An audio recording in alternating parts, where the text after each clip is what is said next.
I remember like when I was on my path to like get rich, people were grossed out, you know? Really? It's not, I mean, I always compare it to like, if I was like, I'm going to lose 100 pounds, people were like, go you. But you're like, I'm going to get rich. They're like, you're disgusting, Wow. you know? So there is a real judgment Why around is it. that? If someone's ambitious around making money and creating financial abundance for themselves, why Yes. is that? I think because there's an implied morality piece where you're going to do things that are really bad for everybody involved.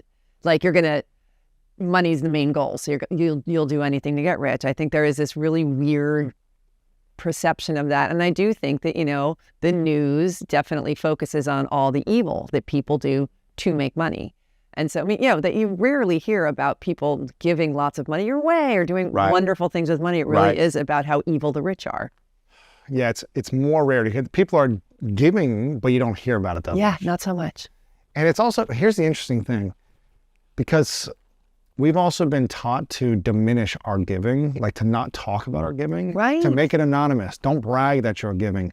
Where I actually have started to prescribe to maybe talk 50% of the time about what you're giving, and the other 50% of the time, it doesn't have to be, you telling the world about it. But I think when you say, here's what I'm giving, it inspires other people to be generous in giving as well. Absolutely. And it doesn't have to be only money, but it can be your time, your energy, your resources another way. But I think sharing about it sometimes empowers other people to be more generous as well. I agree. And it also takes away the stigma that you're an egomaniacal fathead and that you want like all the praise for being such a Right. good guy.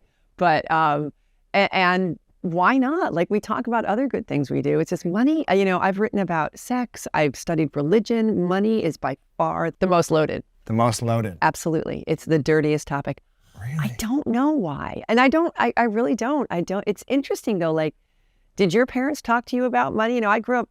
So a little bit. Yeah. A little bit, but there was stress around money. Right. Which caused it to feel more unsettling. So there was some conversation, but most of the conversation was stressful, or their relationship wasn't peaceful. Right. So I was like, okay, well, if they're not peaceful, but they're working really hard and money is tied to working hard, then something must be off. Exactly. And it wasn't a money issue, it was just an emotional healing issue. Right. And that just happened to be mixed in with money. Yes. And so in your little brain, you put it attached to money Exactly. makes stress. Yeah.